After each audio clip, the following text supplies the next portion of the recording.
Hello everyone. आज हम करने जा रहे हैं एक इम्पॉर्टेंट टॉपिक का क्वेश्चन है what are the requisites of successful business. Means एक बिजनेस को सक्सेसफुल बनाने के लिए हमें क्या क्या फैक्टर्स या क्या क्या चीज़ें एसेंशियली चाहिए।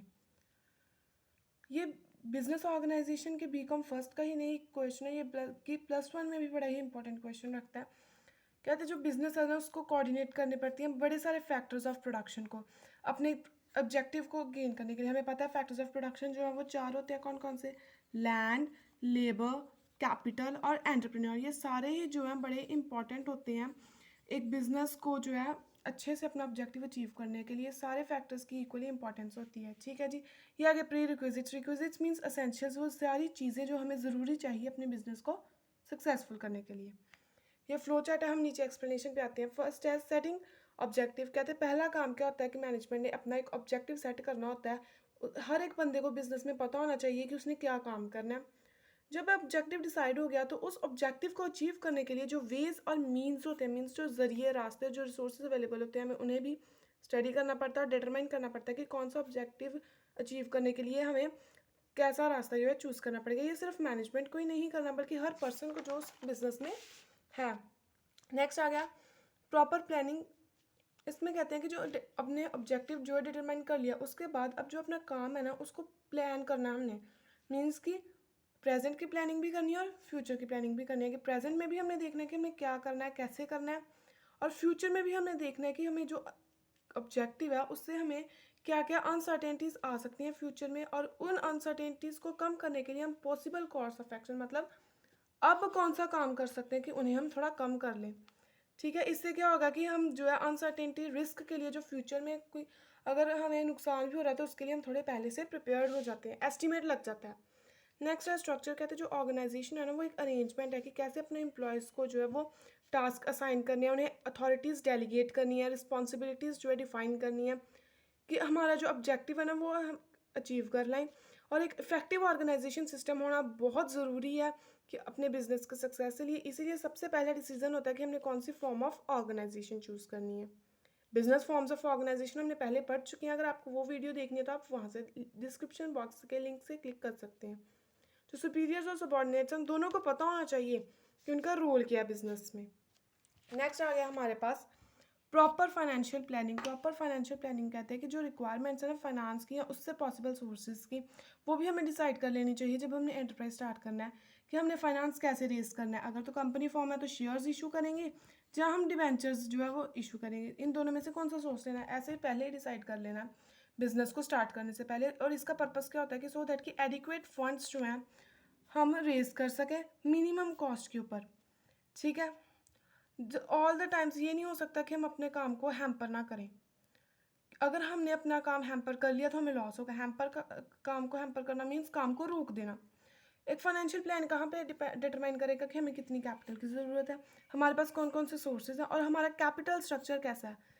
मीन्स 2:1 जो कैपिटल स्ट्रक्चर होता है ना, अगर आप आगे जाके पढ़ोगे शेयर्स में, डिबेंचर्स में, तो ये सबसे बेस्ट कैपिटल स्ट्रक्चर होता है। और वैसे हमने देखना कि हमारा कैपिटल स्ट्रक्चर कैसा है, हमने ज़्यादा शेयर्स इशू करने हैं या डिबेंचर्स इशू करने हैं।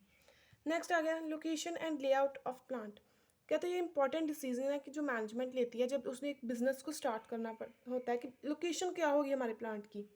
हमने बड़े सारे फैक्टर्स पढ़े, एक लोकेशन की अलग वीडियो भी है, हमने वहाँ पे बड़े सारे फैक्टर्स, अलग अलग फैक्टर्स पढ़े, जहाँ पे हम देखते थे कि लोकेशन को कौन कौन, बड़ा ही इंपॉर्टेंट डिसीजन है जब हमने एक बिजनेस को स्टार्ट करना है। सो जो प्लांट है, प्लांट और लोकेशन एक ही वर्ड है, यहाँ पे अलग अलग है क्योंकि यहाँ पे उन्होंने location and layout of plant लिखा है कि जो प्लांट है ना उसे ऐसी प्लेस पे लोकेट करो जहाँ पे आपको सारे फैक्टर्स ऑफ प्रोडक्शन जो है लो कॉस्ट में मिल जाएं। ठीक है, बड़े आराम से मिल जाएं, जैसे कि raw material, labour, power, market, finish goods के लिए सब कुछ अवेलेबल है आपके नियर। जब हमने लोकेशन डिसाइड कर ली तो अब हम प्लांट का लेआउट भी देख लेंगे। लेआउट मीन्स कि उसका स्ट्रक्चर कैसा होना चाहिए कि इकोनॉमिकली यूज़फुल हो, मीन्स कि हमें ज़्यादा महंगा ना पड़े। ठीक है, ये बड़ा इंपॉर्टेंट है बिजनेस को सक्सेसफुल बनाने के लिए। नेक्स्ट हमारे पास पॉइंट आ जाता है मार्केटिंग सिस्टम। मार्केटिंग सिस्टम कहते हैं जी एक इंपॉर्टेंट एस्पेक्ट है बिजनेस का। प्रोडक्शन से भी ज़्यादा, अगर मान लीजिए आपने सामान बना लिया लेकिन आपके पास टेक्निक नहीं है, आपके पास कुछ है ही नहीं है कि आप उसकी मार्केटिंग कर सको, तो आपका बिजनेस चलेगा? बिल्कुल नहीं चलेगा। सो मार्केटिंग मैनेजमेंट बड़ी एसेंशियल होती है अगर हमें प्रॉफिट्स को अर्न करना है। मैनेजमेंट जो है वो डिसाइड करती है कि हमने कौन सा चैनल ऑफ डिस्ट्रीब्यूशन लेना है। हमने डायरेक्टली कंज्यूमर्स को सेल करना है, जहाँ होल सेलर्स रिटेलर्स से सेल करना है, ठीक है।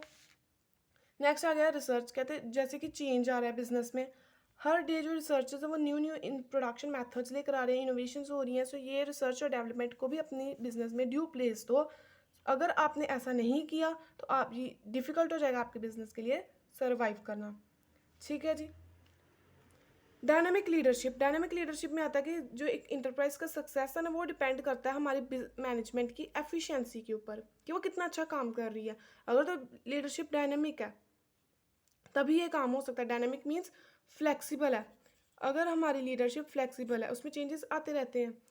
ऑपरेशन जो कि मैनेज करता है कंसर्न को, मतलब उस पे फोर साइटेडनेस होनी चाहिए कि वो फ्यूचर को देख सके। ऐसा नहीं है कि वो भाई अंतर्जामी होना चाहिए, बट फ्यूचर को एनालाइज, प्रेजेंट सिचुएशन को देखकर फ्यूचर को एनालाइज करने वाला होना चाहिए, इनिशिएटिव लेने वाला होना चाहिए, करेज होना चाहिए, उसमें एप्टीट्यूड होना चाहिए चेंज के लिए। मीन्स कि वो चेंजेस को अडॉप्ट कर सके, रिजिड ना हो, ठीक है।